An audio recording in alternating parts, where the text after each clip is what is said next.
পোনপ্ৰথমে নমস্কাৰ জনাইছোঁ এণ্ড গুড মৰ্ণিং এভৰিৱান। মই ধ্ৰুৱজ্যোতি কলিতা। জীৱনত পোনপ্ৰথমবাৰৰ কাৰণে লাইভ আহিছোঁ এটা বিশেষ উল্লেখযোগ্য আৰু এটা গুৰুত্বপূৰ্ণ বিষয় লৈ। আজিৰ পৰা প্ৰায় দুদিনৰ আগত মই এটা FB পোষ্টৰ দ্বাৰা আপোনালোকক সকলোকে অৱগত কৰিছিলোঁ যে এটা শৈক্ষিক সমস্যাক আগত ৰাখি তাৰ গুৰুত্বতা উপলব্ধি কৰি মই আজি প্ৰায় 12 বজাত মই FB লাইভ আহিম। কিন্তু দুৰ্ভাগ্যবশতঃ কিছুমান কাৰিকৰী অসুবিধাৰ কাৰণে মই FB লাইভ আহিব নোৱাৰিলোঁ। কিন্তু আজি মই আহিলোঁ এক বিশেষ কাৰণ লৈ, যি কাৰণ পৰ্যালোচনা কৰাৰ লগতে বিশ্লেষণ কৰাটো প্ৰতিজন ছাত্ৰ ছাত্ৰীৰ কৰ্তব্য বুলি মই অনুভৱ কৰোঁ। আৰু লগতে প্ৰতিজন সমাজ সচেতন আৰু শৈক্ষিক ব্যক্তিয়ে এই বিষয়সমূহ অনাগত ভৱিষ্যতত পৰ্যালোচনা কৰাটো মই উচিত বুলি ভাবোঁ। তেতিয়াহে আমাৰ শৈক্ষিক সমাজৰ লগতে শৈক্ষিক পৰিৱেশ বিনষ্ট হোৱাৰ পৰা উদ্ধাৰ হ'ব। এতিয়া আপোনালোকৰ জ্ঞাতাৰ্থে মই বেছি সময় নলওঁ। মই এখন মহাবিদ্যালয়ৰ সন্মুখত উপস্থিত আছোঁ। মই আপোনালোকক এই বস্তুটো দেখাব লৈছোঁ। এয়া শ্বহীদ পিয়লি ফুকন মহাবিদ্যালয়, যি মহাবিদ্যালয়খনৰ লগত আমাৰ আৱেগ আৰু আমাৰ যুক্তি আজি সৌ সিদিনাৰ পৰাই জড়িত আছে। আৰু নামটি অঞ্চলত অৱস্থিত, শিৱসাগৰ জিলাৰ নামটি অঞ্চলত অৱস্থিত এই শ্বহীদ পিয়লি ফুকন মহাবিদ্যালয়খনৰ লগত প্ৰতিজন ব্যক্তিৰে আৱেগ আৰু যুক্তি জড়িত হৈ আছে। আজি এই শ্বহীদ পিয়লি ফুকন মহাবিদ্যালয় কেৱল মাত্ৰ এখন মহাবিদ্যালয় নহয়, এইখন এখন শিক্ষাৰ মন্দিৰ, যি শিক্ষাৰ মন্দিৰে সমগ্ৰ নামটি অঞ্চলৰ লগতে সমগ্ৰ শিৱসাগৰ জিলাৰ এক উল্লেখযোগ্য প্ৰতিষ্ঠান হিচাপে নিজক গঢ় দি তোলাৰ ক্ষেত্ৰত যথেষ্ট পৰিমাণে সকলোৰে অৰিহণা আছে। আৰু ইয়াত থকা যিসকল শৈক্ষিক সমাজ, সেই শৈক্ষিক সমাজখনক এই শ্বহীদ পিয়লি ফুকন মহাবিদ্যালয়ে প্ৰতিটো মুহূৰ্ততে কিন্তু প্ৰতিনিধিত্ব কৰি আহিছে। সেয়েহে এতিয়া আমি ইয়াৰ ভিতৰ ভাগলৈ গৈ প্ৰকৃততে মই কিছুমান দৃশ্য আপোনালোকৰ সন্মুখত দেখাবলৈ আগবাঢ়িছোঁ। আপোনালোকে লক্ষ্য কৰিব আৰু আশা কৰিছোঁ এই FB লাইভটো শেষলৈকে আপোনালোকে গুৰুত্ব সহকাৰে মন কৰি শুনিব বুলি মই মোৰ তৰফৰ পৰা আশা ৰাখিলোঁ। বিশেষভাৱে ক'ব বিচাৰিছোঁ যে প্ৰতিজন মানুহৰ কাৰণে আচলতে নিজৰ মহাবিদ্যালয়ৰ যি শিক্ষা আৰু বিশ্ববিদ্যালয়ৰ যি শিক্ষা, সেই শিক্ষাই জীৱনৰ আদিপাঠ আৰু সেই শিক্ষাৰ দ্বাৰাই নিজৰ প্ৰকৃততে জীৱনটো কেনেকৈ জীয়াই থাকিব পাৰি সেই সম্পৰ্কত আচলতে প্ৰত্যেককে অনুভৱ কৰাই, উপলব্ধি কৰাই। সেই আৱেগক আমি কোনোদিন কেতিয়াও পাহৰিব নোৱাৰোঁ। সেই স্মৃতিসমূহক আমি কোনোদিন ৰোমন্থন নকৰাকৈ থাকিব নোৱাৰোঁ। ঠিক একেদৰে এই মহাবিদ্যালয়খন মোৰ ঘৰৰ প্ৰায় নিলগতে, প্ৰায় 3 কিলোমিটাৰ আঁতৰত অৱস্থিত। এই মহাবিদ্যালয়খনৰ আন্তঃগাঁথনি ব্যৱস্থাই প্ৰকৃততে আমাৰ শৈক্ষিক ব্যৱস্থাৰ এটা চমু আভাস দিব। প্ৰকৃততে আমাৰ শৈক্ষিক আন্তঃগাঁথনি বৰ্তমান কি পৰ্যায়ত আছে, সেই পৰ্যায়সমূহ কিন্তু এই মহাবিদ্যালয়খনৰ ভিতৰৰ কিছু আন্তঃগাঁথনিমূলক ব্যৱস্থাই আপোনালোকক চমুকৈ আভাস দিব। আৰু আপোনালোকে অনুভৱ কৰিব পাৰিব যে মহাবিদ্যালয়সমূহৰ শৈক্ষিক বা একাডেমিক স্তৰটোৰ বাহিৰে মহাবিদ্যালয়সমূহৰ ভিতৰ ভাগত প্ৰকৃততে কেনেধৰণৰ আন্তঃগাঁথনিমূলক ব্যৱস্থা গঢ়ি উঠিছে। আৰু সেই আন্তঃগাঁথনিমূলক ব্যৱস্থাৰ ক্ষেত্ৰত বিশ্ববিদ্যালয় অনুদান আয়োগ বা অসম চৰকাৰ বা ৰুচাই যিসমূহ ফাণ্ড প্ৰকৃততে আমাৰ মহাবিদ্যালয়সমূহলৈ প্ৰেৰণ কৰে, সেই ফাণ্ডসমূহ প্ৰকৃততে মহাবিদ্যালয় পৰিচালনা সমিতি আৰু অধ্যক্ষ মহোদয়ে কেনেধৰণে সদব্যৱহাৰ কৰে সেই সম্পৰ্কত কিন্তু ইয়াত এটা চমু আভাস পাব। এইখন কেৱল শ্বহীদ পিয়লি ফুকন মহাবিদ্যালয়ৰ আন্তঃগাঁথনিমূলক ব্যৱস্থাই নহয়, অসমৰ বিভিন্ন ইয়াত মহাবিদ্যালয়ত প্ৰকৃততে এনে কিছুমান ঘটনা ঘটি আছে, যিসমূহৰ ক্ষেত্ৰত আমি সজাগ নহয়। আৰু সজাগ নহয় অসম চৰকাৰ, সজাগ নহয় কেন্দ্ৰীয় চৰকাৰ, আৰু ক'ৰবাত নহয় ক'ৰবাত আমিও নিজক দুখিব লাগিব, আমিও সজাগ নহয়। আপোনালোকক পোনপ্ৰথমে মই দেখাব বিচাৰিছোঁ, এইখন হৈছে এখন কেণ্টিন। এই কেণ্টিনখন আজিৰ পৰা প্ৰায় 7 বছৰ আগতে এই কেণ্টিনখন নিৰ্মাণ কৰা। আৰু এই কেণ্টিনখন নিৰ্মাণ কৰিছে মহাবিদ্যালয়ৰ ছাত্ৰ ছাত্ৰীসকলৰ পৰা যি পুঁজি সংগ্ৰহ কৰা হয়, উন্নয়নমূলক পুঁজি, ডেভেলপমেণ্ট ফিজ বুলি আমি দেখোঁ। আমি তাৰ তলত লিখা থাকে 500কৈ প্ৰতিখন মহাবিদ্যালয়ৰ পৰা কাটে। সেই ইয়াত টোটেল 2,70,000 টকা খৰচ কৰি আজি এই কেণ্টিনখন নিৰ্মাণ কৰিছিল।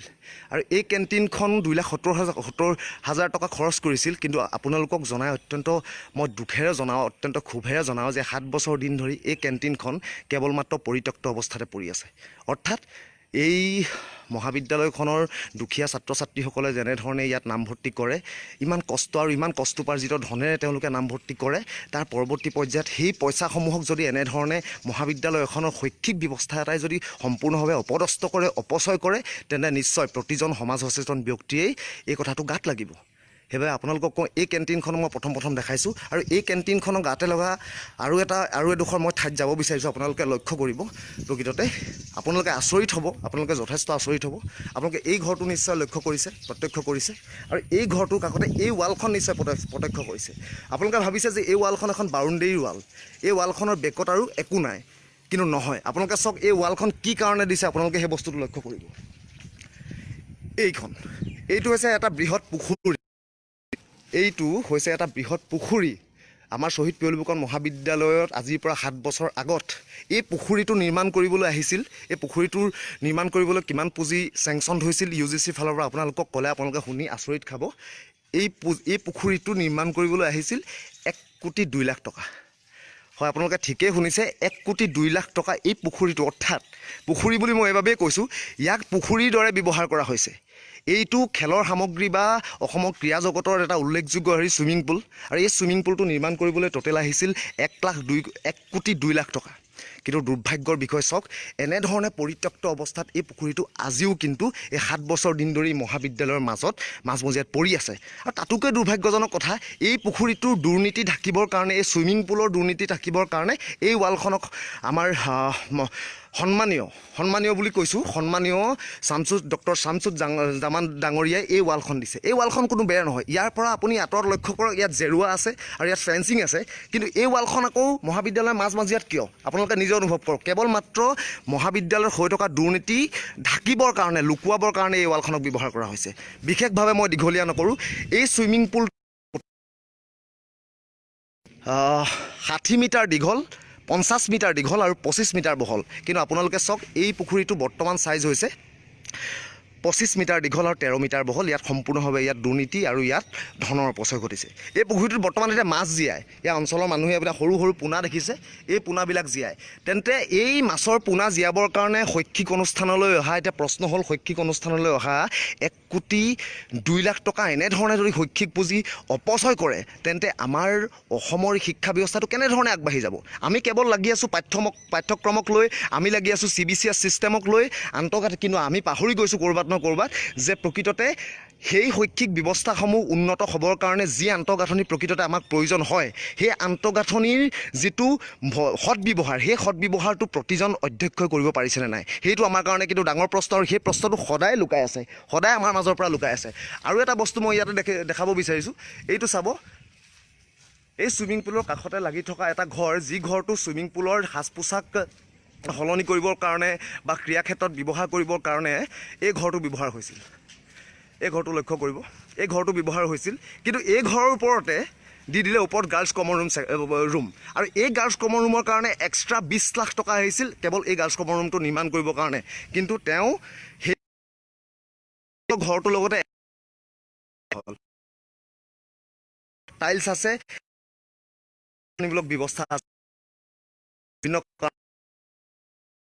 সক্ষম নহ'ম। কিন্তু গাৰ্লছ কমন ৰুমৰ ভিতৰত আপোনালোকে এনে জৰাজীৰ্ণ অৱস্থা পৰিৱেশ বুলি অনুভৱেই কৰিব নোৱাৰে। এতিয়া প্ৰশ্ন হ'ল যে এই যিটো ছুইমিং পুল আমাৰ মহাবিদ্যালয়লৈ আহিছিল, এই ছুইমিং পুলটো যদি ইয়াত সম্পূৰ্ণ হ'লহেঁতেন, নামটি অঞ্চল নহয়, সমগ্ৰ বৃহৎ ছুইমিং পুলটোৱে আমাৰ নামটি অঞ্চলৰ শৈক্ষিক লগতে শিৱসাগৰ জিলাৰ ক্ৰীড়া জগতক কিন্তু প্ৰতিনিধিত্ব কৰিলেহেঁতেন। মিনছ আজি এই ছুইমিং পুলটো কেৱল মৃত্যু হোৱা নাই, ইয়াত অপচয় হোৱা নাই, ইয়াত অপচয় হৈছে আমাৰ বিভিন্ন ধৰণৰ প্ৰতিভা। যুগান্তৰলৈকে এটা সম্পত্তি বিনষ্ট কৰা হৈ গ'ল বহুত।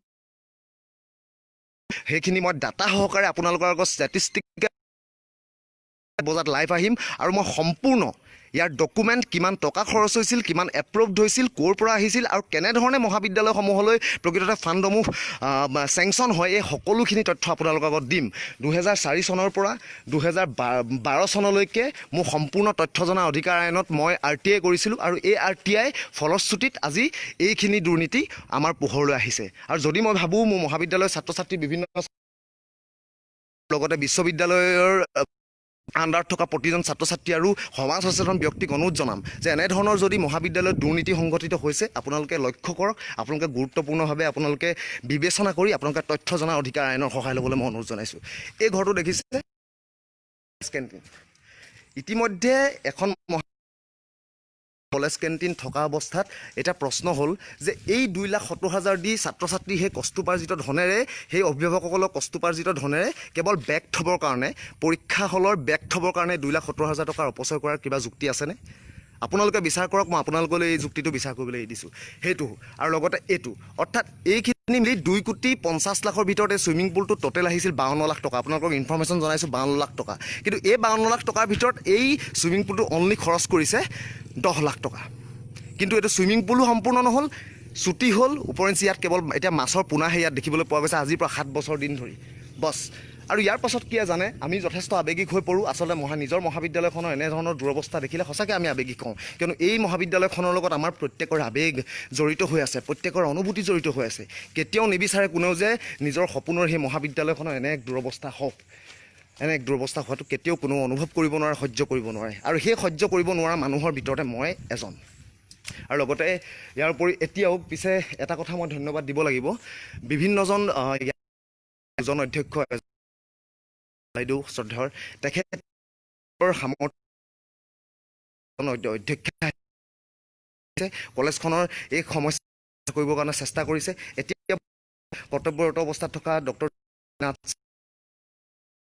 উন্নতিৰ কাৰণে এনেখিনি কাম আগবঢ়াই নিছে। তাৰ কাৰণে তেখেতলোকক মই ফেচবুক লাইভৰ দ্বাৰাই ধন্যবাদ জনাইছোঁ। আৰু আপোনালোকক কৈ পেলাই মোৰ দুখ লাগিব, এতিয়া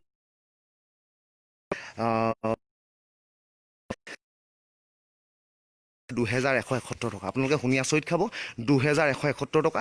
বাকী যিখিনি জিৰ', বাকী যিখিনি ফাণ্ড প্ৰকৃততে মহাবিদ্যালয়ৰ উন্নতিৰ কাৰণে এতিয়া বৰ্তমান যে ইয়াত